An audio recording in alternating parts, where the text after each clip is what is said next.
Avant de plonger dans cette histoire incroyable, pensez à vous abonner à la chaîne et à activer la cloche. Ici, chaque récit a quelque chose à dire, et vous ne voudrez pas en manquer un seul.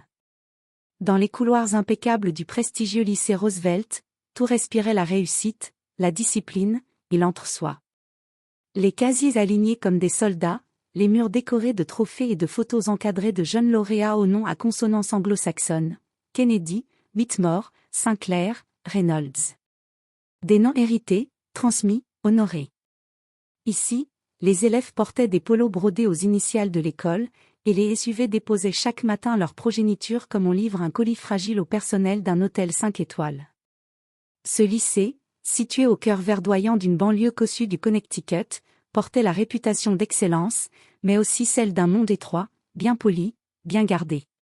Un monde où les règles n'étaient pas toujours écrites, mais férocement appliquées. Ici, le racisme ne portait pas de casquette ou de croix brûlée. Il ne criait pas. Il ne frappait pas. Il souriait en costard. Il félicitait avec condescendance, excluait avec élégance. Il se dissimulait dans les silences gênés, les invitations jamais envoyées, les remarques déguisées en compliments. Tu parles vraiment bien. On n'entend presque pas ton accent. Tu dois être une exception, non? Tes parents doivent être vraiment différents. Le racisme du lycée Roosevelt n'était pas brutal, il était pernicieux, structurel, parfaitement poli. Et dans cet univers clos, Naomi James faisait tache. Ou plutôt, elle brillait trop fort.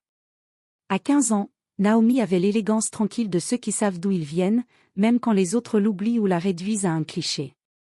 Peau d'ébène lisse, regard intelligent et calme, tresses alignées avec soin, elle parlait avec une clarté qui imposait naturellement le silence.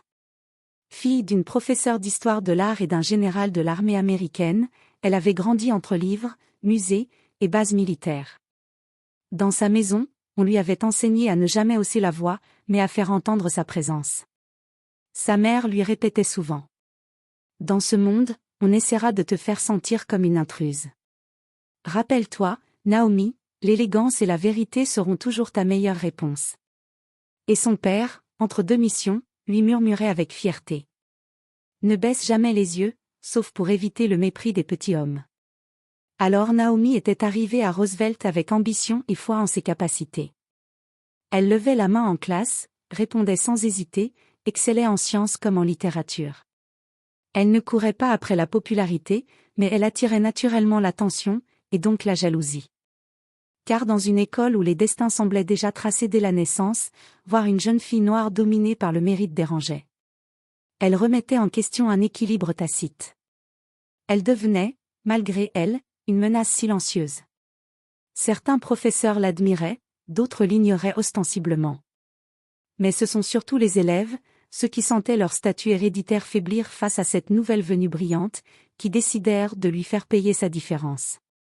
Et à leur tête se tenait Derek Whitfall, 16 ans, fils du très influent Philip Whitfall, président du conseil d'administration de l'école et PDG d'un empire financier. Derek, c'était le prince officieux du lycée Roosevelt. Tous les enseignants connaissaient son nom avant même son entrée en première année. Il était ce garçon que personne n'osait contrarier, celui dont les fautes étaient excusées d'un sourire, celui qu'on félicitait pour des projets copiés, celui à qui on tendait les clés du monde sans qu'il n'ait besoin de les mériter. Blond impeccable, regard clair et vide, Derek savait parfaitement manier le double langage, celui du charme en présence des adultes, et celui du poison lorsqu'il se retrouvait avec ses amis. Il avait hérité d'un charisme cruel, affûté comme une lame de rasoir, qu'il utilisait sans remords pour asseoir sa domination.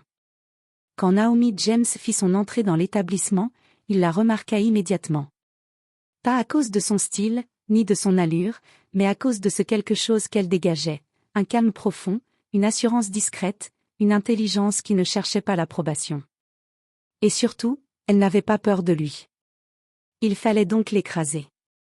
Le harcèlement commença doucement. Subtil, presque imperceptible. Des regards, des chuchotements, des sourires moqueurs. Puis ce furent les premiers mots, lâchés comme des flèches empoisonnées dans les couloirs. Tu t'habilles toujours comme ça? On dirait que t'as volé ton look à Target. Naomi, en jean propre et chemisier repassé, répondit par le silence. Mais le groupe autour de Derek explosa de rire. Les insultes n'étaient pas vulgaires. Elles étaient socialement calibrées, comme des fléchettes visées au cœur de l'estime de soi. Plus tard, dans la salle de sciences. T'as pas ton père pour t'acheter de vrais vêtements? Ou il est trop occupé à fuir ses responsabilités? La salle rit. Naomi sentit une brûlure monter à ses joues, mais elle resta droite. À l'intérieur, pourtant, tout tremblait. Invisible. Et trop visible à la fois. Ce paradoxe la poursuivait partout. Dans les classes, on l'ignorait quand elle levait la main. Dans les couloirs, on la dévisageait. Dans la cafétéria, personne ne s'asseyait près d'elle. Elle portait sa solitude comme une armure, mais parfois, elle la sentait s'effriter. Elle aurait pu en parler à sa mère. Mais elle savait ce que ça déclencherait, des inquiétudes, des appels, peut-être même un changement d'école. Et Naomi ne voulait pas fuir. Elle aurait pu en parler à son père, mais le général James était de nouveau en opération, à l'autre bout du monde. À l'autre bout de la ligne, sa voix restait calme, protectrice, mais lointaine. Elle ne voulait pas l'inquiéter. Elle se disait: je suis forte. Je peux tenir. Alors elle encaissait.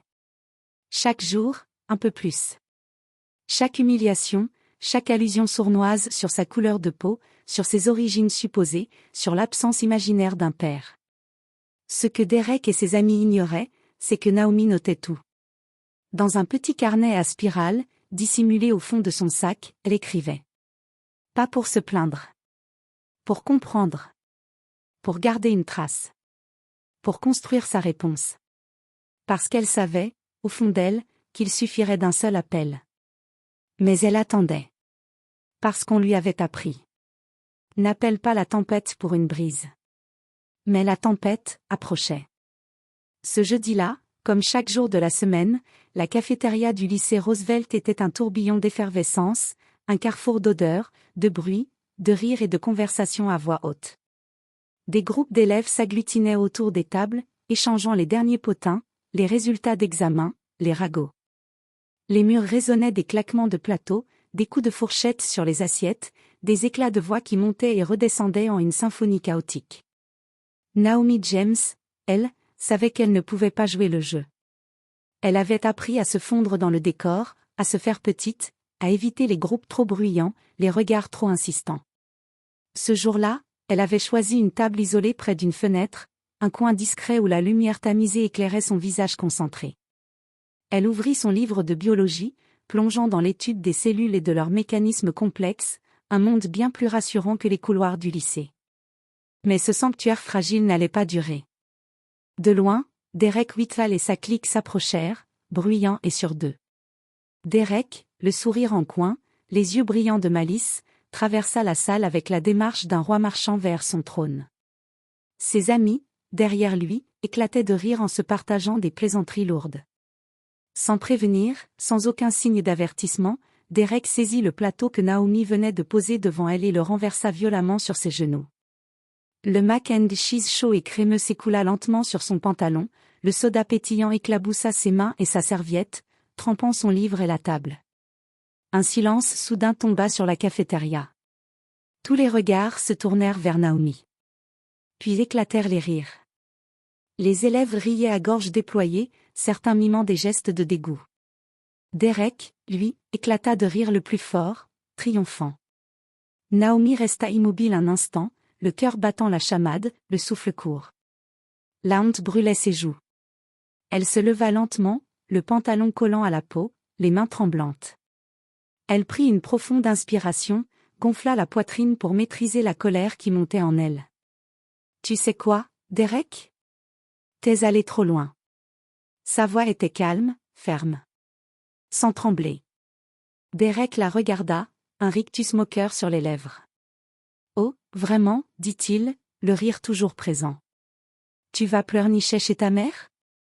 Ou, ton père, s'il existe? Cette phrase résonna comme un coup de fouet.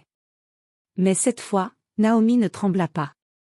Au contraire, elle sentit une force nouvelle monter en elle.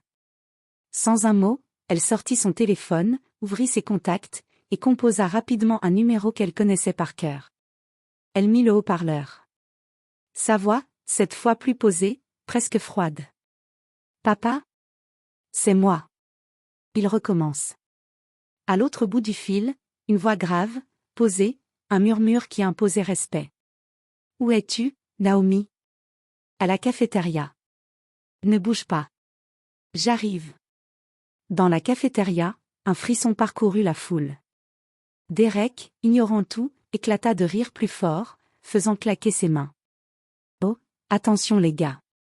Papa va venir nous faire la morale. Il va venir en Uber ou en vélo? Un silence lourd suivit. Naomi croisa enfin le regard de Derek. Ses yeux noirs étaient fixes, durs, empreints d'une détermination nouvelle. Tu ne sais pas qui est mon père. Dans ce simple regard, tout fut dit. Moins d'une heure plus tard, l'ambiance feutrée du lycée Roosevelt fut brusquement brisée par un grondement survenu de l'extérieur. D'abord imperceptible, il se fit plus net, plus précis, jusqu'à devenir impossible à ignorer. 3 SUV noirs blindés aux vitres teintées s'immobilisèrent brutalement devant les grilles en fer forgé de l'établissement. Le silence tomba comme une chape sur les élèves rassemblés près des fenêtres. Des hommes en costume noir en descendirent rapidement, synchronisés comme une unité d'élite. Oreillettes vissées aux oreilles, lunettes de soleil opaques même sous le ciel couvert, chaque geste était contrôlé, chaque mouvement coordonné. L'un d'eux ouvrit la portière arrière du véhicule central. Et là, il descendit. Le général Marcus James. Une légende vivante. Un nom que l'armée américaine prononçait avec déférence. Une silhouette droite comme un sabre, en uniforme de cérémonie, la poitrine constellée de médailles et décorations officielles, chacune témoin d'une mission que le monde n'avait jamais vraiment connue.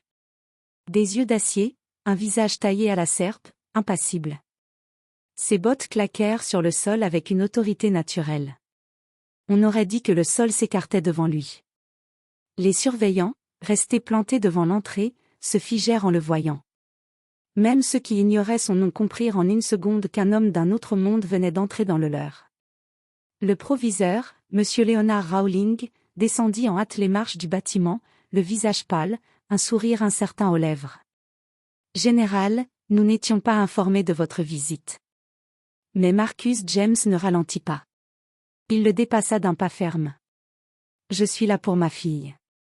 Emmenez-moi dans votre bureau. Maintenant. » Le ton n'était pas menaçant. Il n'était pas élevé. Mais il portait cette autorité froide, ciselée par les années de commandement, qui fait taire une pièce sans lever la voix. Ils arrivèrent devant la grande salle de réunion. À l'intérieur, Naomi était déjà assise, droite, le regard calme mais tendu. Derek, son visage pâle, évitait ses yeux. Ses parents, Philippe et Catherine Whitfall, vêtus avec une élégance glacée, se tenaient debout, l'air supérieur. Les membres du corps enseignant étaient regroupés dans un coin, gênés, évitant tout contact visuel. À peine la porte franchie, le silence fut total. Catherine Whitfall, fidèle à sa réputation, fut la première à briser le silence. Sa voix était tranchante comme du verre. « Monsieur James, je crois qu'il y a un malentendu. Ce genre de choses entre adolescents se règle, entre adultes raisonnables. Pas besoin d'un déploiement militaire pour un incident de cafétéria. » Marcus James la fixa. Longuement. Il n'avait pas besoin de hausser le ton. Il transperçait. « Mon enfant a été humiliée, intimidée et publiquement dégradée dans votre établissement. Elle a été ciblée pour sa couleur, son calme, son excellence. Et vous parlez de malentendu ? » Il se tourne vers Derek, toujours assis, les yeux baissés. « Fils de milliardaire ou non, ton nom ne t'excusera pas. Si tu veux te mesurer à quelqu'un, mesure-toi à quelqu'un de ton gabarit. Ma fille n'est pas là pour être votre punching ball social. » Derek ravalait sa salive. Sa mère voulut intervenir, mais Philippe Whitfall posa une main sur son bras. Il connaissait Marcus James. Pas personnellement, mais par réputation. Il savait que cet homme n'était pas à menacer. Ni à défier. Le général s'approcha du proviseur Rowling, qui suait à grosses gouttes. « J'ai envoyé ma fille ici parce que je croyais en votre discipline. En votre neutralité. Je croyais que vous saviez distinguer l'excellence de la complaisance. Mais ce que j'ai vu, c'est le silence complice d'une administration prête à protéger les puissants et à sacrifier les justes. Rowling ouvrit la bouche. Rien ne sortit. Ma fille ne quittera pas cet établissement, monsieur Rowling. Ce sont les agresseurs qui devront partir. Et si le lycée Roosevelt préfère enterrer l'affaire, je vous promets une chose, je passerai un appel au secrétaire de la Défense. Et à ce moment-là, ni vos subventions, ni votre conseil d'administration, ni le nom Whitall ne seront suffisants pour sauver vos fauteuils. Un silence glacial s'installa. Un de ces silences qui grattent les murs et collent aux vitres. Naomi, debout derrière son père, ne dit toujours rien. Mais ses yeux étaient désormais droits, clairs, et remplis de cette fierté calme que seule une fille élevée dans la dignité pouvait afficher. Derek, blême, fixait ses chaussures. Philip Whitall soupira, les yeux fermés. Etage M. Rowling, blême à son tour, se racla la gorge. Une enquête immédiate sera ouverte, général. Et, nous prendrons les mesures nécessaires. Je vous en donne ma parole. Marcus James hocha lentement la tête. Puis il posa une main sur l'épaule de Naomi. Viens, ma fille. Tu n'as plus rien à prouver ici. Ils quittèrent la salle. Les regards les suivaient. Personne n'osait bouger. Ce jour-là, Roosevelt comprit une chose, on ne touche pas impunément à la fille d'un général. Quelques jours plus tard, une note officielle fut envoyée à tous les parents, élèves et membres du personnel de Roosevelt. Un texte sobre. Froid. Administratif. L'élève Derek Whitall est suspendu temporairement pour comportement inapproprié, harcèlement ciblé et propos discriminatoires. Une commission interne a été saisie. Une cellule antidiscrimination est en cours de constitution, avec effet immédiat. Mais derrière les mots aseptisés, un tremblement avait eu lieu. Le nom Whitall, autrefois intouchable, venait de chuter de son piédestal. L'immunité sociale qui couvrait Derek venait d'être brisée publiquement. L'arrogance tranquille des couloirs, les chuchotements derrière les dos, tout s'était évaporé. Dans les jours qui suivirent, le lycée Roosevelt changea de ton. Les rires moqueurs se turent. Les regards se firent fuyants, ou admiratifs. Certains qui n'avaient jamais adressé la parole à Naomi lui tendirent un mot, un sourire, ou un simple « salut » gêné dans les couloirs. Mais Naomi ne répondait pas toujours. Pas par vengeance. Par lucidité. Elle avait compris, le respect né de la peur est un vernis. Le vrai respect se forge dans le silence, la constance et l'intégrité. Elle ne se laissa pas griser par cette inversion soudaine du pouvoir. Elle continua de marcher seule jusqu'à sa table, de lever la main en classe, de corriger son professeur de biologie quand il se trompait sur une formule. Elle ne changea pas ses vêtements, ni sa voix, ni sa posture. Elle restait Naomi. Un soir, alors que le calme était revenu dans leur maison, son père, Marcus James, assis dans son fauteuil avec un thé encore fumant entre les mains, l'observa en silence depuis le salon. Naomi corrigeait ses exercices au comptoir de la cuisine. Elle avait les écouteurs dans les oreilles, et les yeux rivés sur son cahier. Il s'approcha, s'arrêta à quelques pas, et dit d'une voix grave mais douce. « Tu n'as pas besoin de moi pour être forte. » Elle releva les yeux. Il la regardait avec cette intensité tranquille qu'il réservait aux moments rares. « Mais je serai toujours là, pour que personne ne t'en empêche. » Naomi sentit une chaleur monter dans sa gorge. Elle ne répondit pas tout de suite. Elle n'avait pas besoin. Son père ne parlait pas souvent avec de grands discours, mais quand il parlait, il plantait des piliers. Elle posa son crayon. Se leva. Et, simplement, s'approcha pour poser sa tête contre sa poitrine. Il posa sa main sur ses tresses. Un silence s'installa.